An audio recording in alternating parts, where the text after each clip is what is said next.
So I'm sitting in my bed because the table is over there. It's pretty far away. Get used to it. Anyway, so finally the playoffs are starting. Yeah, what a play-in tournament. I did not expect the Grizzlies to pull that off. Yeah, amazing, and they got off to a great lead, and Steph being Steph brought them back. Draymond Green played exceptionally today. Andrew Wiggins, I mean, he did play well to start the game, but then towards the end of the game, he did make so many careless turnovers. It was insane. And then, of course, but I'll talk about the Warriors' future in another video coming soon. But overall, great game. Shout out to the Grizzlies. I know a lot of us want to see Steph in the playoffs, but I mean, I'm excited to see the Grizzlies team play, man. They're really fun to watch. Dylan Brooks and Jonas Valanciunas are exceptional on both ends of the floor. John Morant is proven to be a future star in this league. I hope Jaren Jackson Jr. can get healthy because he is their second best player. So I really hope he can make it. He can really make an impact in these playoffs if they want to pull off an upset. And that Kyle Anderson, what's his name? Grayson Allen. They all came in huge. Grayson Allen hit back-to-back threes in overtime, so this was huge for them. But it's not what this video is about. This is going to be a playoff prediction. So yeah, let's talk about everything. I'm going to start with the East, where the first series is going to be the Sixers versus the Wizards. So I think the series is going to go 5 games. I think and the Sixers are going to win. I think this matchups are pretty easy. I think it's going to be Ben Simmons on Russell Westbrook. Because if you can stop Westbrook penetration inside, a lot can happen. Ben Simmons has proven to be one of the best defenders in the league this season, and if you put Simmons on Westbrook, he can match up to him athletically. He's bigger than Westbrook. I really don't. And yeah, I think they're gonna give Westbrook and Simmons a similar treatment, as in they just leave them open for 3. Let them shoot as many threes as they want. And even if Westbrook can blow by Simmons, he has Joel Embiid in the paint. For Bradley Beal, I think you can either switch between Thibault, Danny Green, and even you can have some combo defenders going on, or you can have Thibault guarding Westbrook and use Simmons as a help defender while guarding Beal. I mean, either way, I don't see the Wizards winning the series. Well, the Wizards are really good offensively. They have improved defensively, but I don't see them stopping both Embiid and Simmons.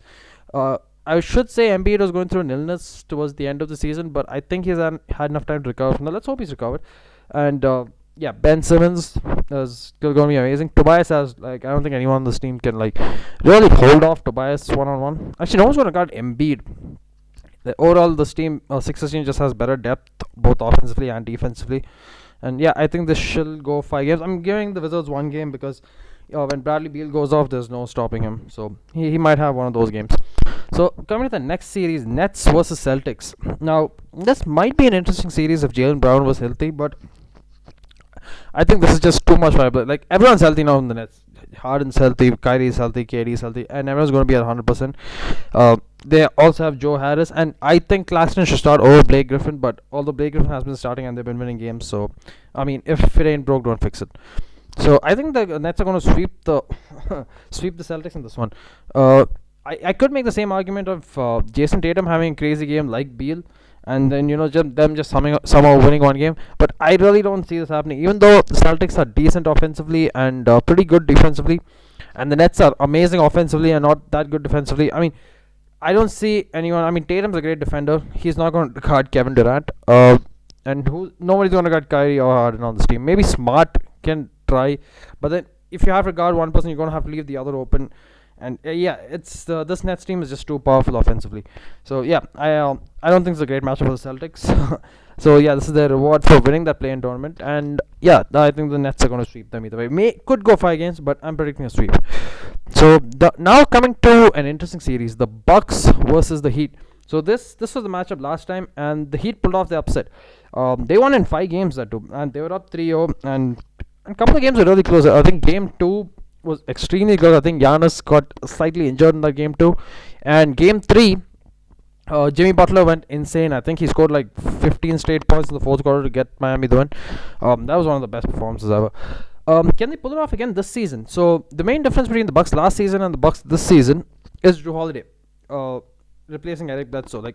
And they're pretty much they're kind of similar in terms of play style, although Jrue Holiday does everything Eric Bledsoe does, but better. And Eric Bledsoe has a tendency to just shy away in the playoffs. He just disappears. And Jrue Holiday is pretty good in the playoffs. He actually elevates his game during the playoffs. The closest thing I could remember is in 2018. Yeah, it was 2018 when he and Rondo completely locked up Dame and CJ, and he actually outplayed Damian Lillard that series. So shout out to Joe Holiday for that. And yeah, so Joe Holiday. So the main difference with last season was outside of Giannis, there was no creation from the Bucks. Like when Giannis used to go in and they used to form the wall around Giannis with Jimmy, Bam, and Crowder. Speaking of which, the Heat do not have Crowder this year, but they do have Ariza. Ariza's taller, but then he's not as strong as Crowder, and Crowder's a better defender anyway. But when Giannis went in, he's forced to pass out, and like they used to make those open threes, and they used to either hit or miss those open threes. And right now, Drew Holiday is another guy who can create offense for himself and others. So when Giannis gets trapped in the paint, he always have another option to create offense, which Mike Budenholzer didn't have this season. Speaking of Mike Budenholzer, so last season the Bucks' philosophy on defense was just leave 3-point shooters open and crowd the paint, like defend as hard in the paint as possible. You can leave open 3-point shooters open because some are going to go and some are going to miss. That would work if that would have worked against the Heat if they weren't one of the best 3-point shooting teams in the league. Like you can't leave Duncan Robinson open; he's going to hit the three. Same thing with Tyler Hero as well. But right now their defense scheme has changed a bit. They're using Giannis more as help defender, and he's covering more area. Drew Holiday is one of the best guard defenders in the league. Chris Middleton is a great defender as well. Overall, they have a great defensive scheme, and if the Bucks really play their cards right, they can actually make the NBA Finals. However, the main reason they did lose last season was Mike Budenholzer and his inability to make adjustments. If that happens this season, the Heat can still pull off the upset. I'm just saying. And yeah, but Mike Budenholzer in the past 2 seasons has not been able to make any adjustment to any kind of defensive scheme thrown out, whether it be the Raptors or the Heat. So let's hope he can do that this time around. I'm not rooting for any team in this, but I can't count against. I can't bet against the Heat because Eric Spoelstra is still a much better coach than Mike Budenholzer. But overall, I'm going to give the series to the Bucks.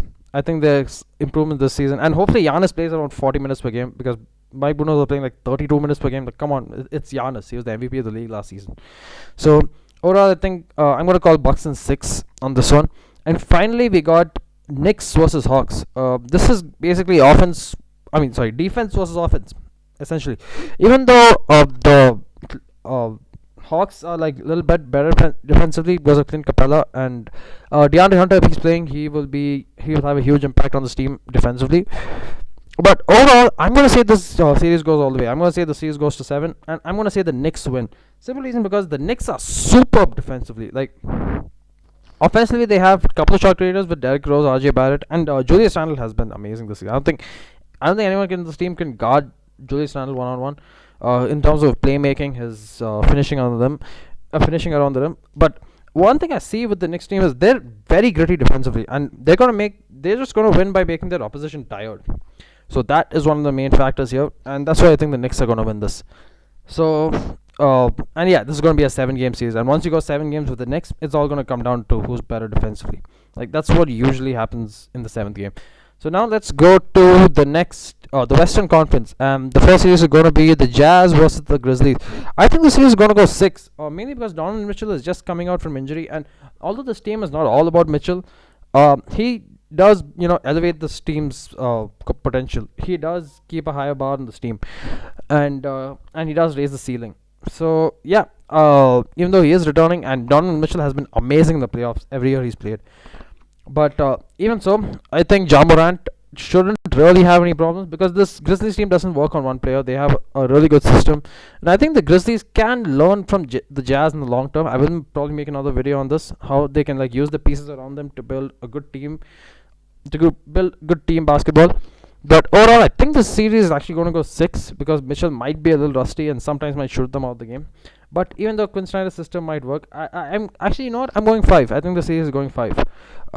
Even though the Grizzlies are pretty decent defensively, Dylan Brooks will be on Donovan Mitchell. But overall, I think this team has just more depth and just more experienced overall. So I think that's going to win. I will come back to the Lakers versus Suns later because yeah, that's going to be a great series. Now coming to the Nuggets versus the Blazers. So both these teams are fantastic. I think they met in the playoffs again, and that series went 7. I think the Blazers won that, and I think that was the first time Nikola Jokic and Jamal Murray made the playoffs. And now they have more than enough playoff experience. They come back down 2-3-1. Only difference is Jamal Murray is not going to play in the playoffs because for an unfortunate injury. But to compensate for that, Michael Porter Jr. has really stepped up. Will Barton, I think he's recovered from his injury. He'll be playing, and overall, I think the Nuggets are going to win this in six. Because Nikola, I don't think anyone in this league can really stop Nikola Jokic. Like not Rudy Gobert, not Anthony Davis. Nobody could really go and stop Nikola Jokic from doing what he wants to do. So that's the primary reason. And although they will be missing Jamal's defense to play Damian Lillard, I think Will Barton can do a decent job. I mean, there are ways to trap Damian Lillard. There are tried and tested ways to stop Dame in the playoffs. And if the Nuggets just do that, they can probably do it. So I think the Nuggets are going to advance to the next round. Finally, coming to the Clippers versus the Mavs. So this is another matchup that happened last season, the first round. The main narrative for that was the main narrative from that series was Luka is amazing and Paul George sucked. But last season, however, actually the whole team sucked except Lou Williams for one game and Kawhi Leonard. Kawhi Leonard was amazing that series. Like he was completely unstoppable. He's generally really good in the playoffs except for that one game 7. He's just simply on some other level.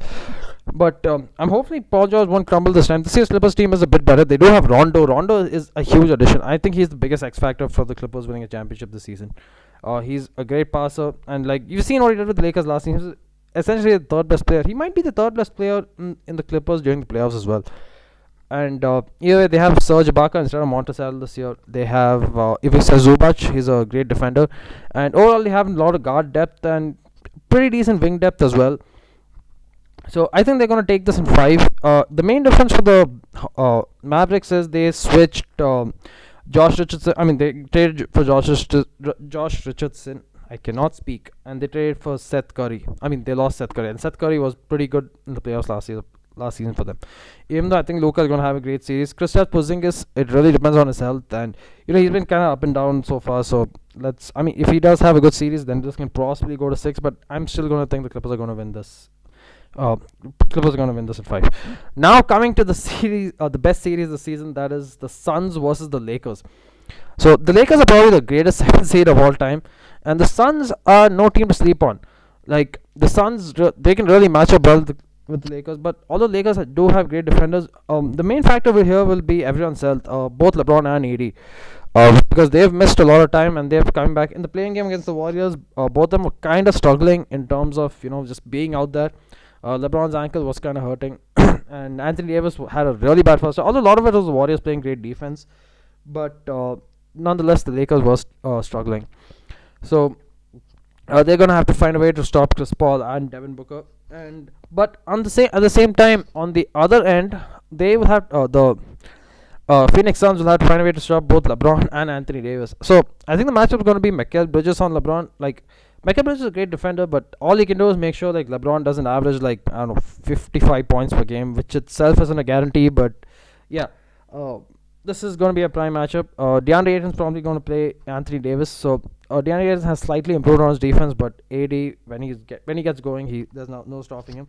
But at the same time, this Suns team has been spectacular this season. Like, of course, Chris Paul is a big part of it. I think they would have made the playoffs without Chris Paul, but they wouldn't be this good. Like, he just elevated them to a whole other level. So, what is my prediction? I think it's going to go all the way. And even though the Suns are the overall better team, have been the overall consistent team, history has taught all of us to never bet against LeBron James. Yeah, that's simply it. So this is gonna go to game 7, and I don't think LeBron's lost his last 5 or 6 game 7s, and he's gonna win this one as well. So yeah, this is my prediction. So these are my playoff predictions. Let's enjoy the playoffs. It's gonna be another 1.5 hours, I think, since the playoffs start. Let's enjoy.